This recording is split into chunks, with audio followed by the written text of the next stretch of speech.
Hey there boys and girls, Lucky here and welcome back to another CSGO video today with another episode of How to Deal With. Today we're talking about how to deal with this one, the TEC-9, probably one of the most imbalanced weapons in all of Counter-Strike. So let's get right into it.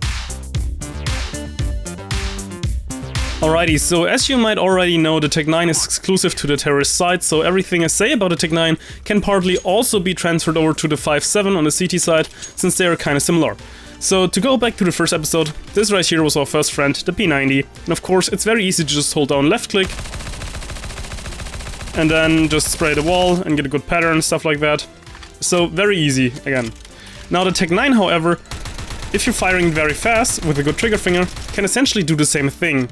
Yet again, you're however still faster than using a P90, you have more armor penetration and most importantly also more damage, resulting in one-hit headshots against even helmet armored opponents up close.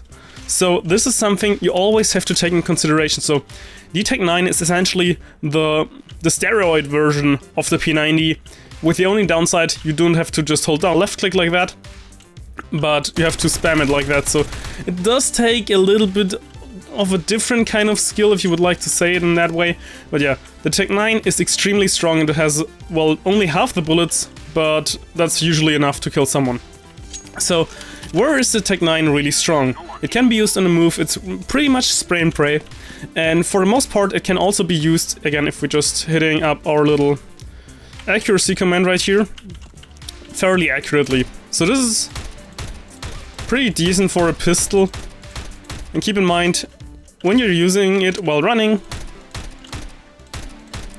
you're also still fairly accurate. So of course you can see the spread is not the best, meaning if you want to go for headshots, you gotta close in the distance somehow. And this is actually where you have to play very carefully against the TEC-9, especially since they usually just run and gun and they will go towards you. And if someone's spraying it extremely fast like that, at a medium range like this, you can see that the spread is usually a little bit too big to be effective. So what they're usually doing is using all of their utility, smokes, nades. You often see like a TEC-9 buy with a good amount of utility, like a smoke grenade, flashbang, and normal grenades and stuff like that, in order to smoke off different parts of the map. So there's just like a hypothetical smoke right here, so that they can actually push out to this spot, and then, I don't know, do like a weird flash over here, then they wait, then they push onto side, and now as soon as you're at this point right here, you're actually in trouble, because they can one-hit headshot you while running with like just spray and pray.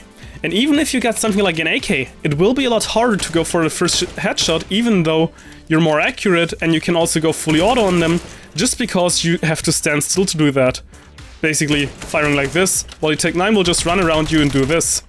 So this will make it a lot harder. So let me actually disable the command really quickly again. So that we, yes, right that. So what you want to do is essentially prevent the enemy team from setting up.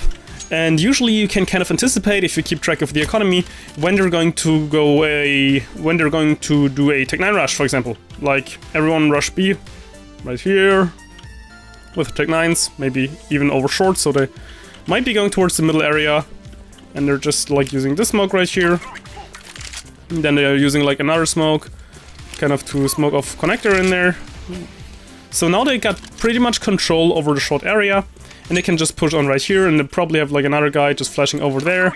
So the guys on side will be blind, and the TEC-9s can push in.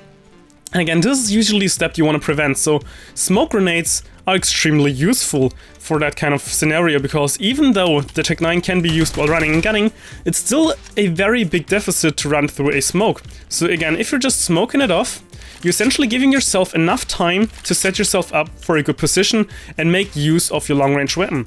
The only time when you like really want to win against the TEC-9 is when you're using long-range weapons, again being long-range, and again there comes a problem into play, because this one right here, kind of a long-range weapon, does cost a lot more, as you can see, compared to our $500 TEC-9. So in theory, you could also go up with, like, against the equivalent, which would be a 5.7. So it all depends on kind of what your economy is right now, is looking right now. But usually you want to have the long-range weapon, kind of wait for them to run into your prey, make yourself a hard target to hit, make the most out of your range, even though like the AK is not the best at the range, like right there itself, it's still better than the TEC-9. So you're essentially giving yourself the advantage by doing so. And then again, there's another thing. when they're actually just kind of buying your trap or your bait and they're not falling for it. Not buying your bait, I mean, and they're not falling for it and they're just waiting until you use all your utility. You have to set yourself up even further, and then they're doing their thing, smoking you off, rushing in. In this scenario, it's usually better to fall back. And this again is kind of, if you're holding the site, so again I'm using an AK, but if you're holding the site, you do not want to just stay stationary on it and just like, I will be holding the site. If you know they're coming in and they're going into their effective range and you cannot cope with like 3 at them at the same time, fall back and set yourself up in a way that you can only like get one of them at a time, so that you basically have 1 versus 1 scenarios where you can just fire away at them at your preferred range and then wait for your teammates to come in, and then you can circle from here, here, there, and there. And by doing so, again, you can also, if you haven't used it already, your utility, and try to go in like that.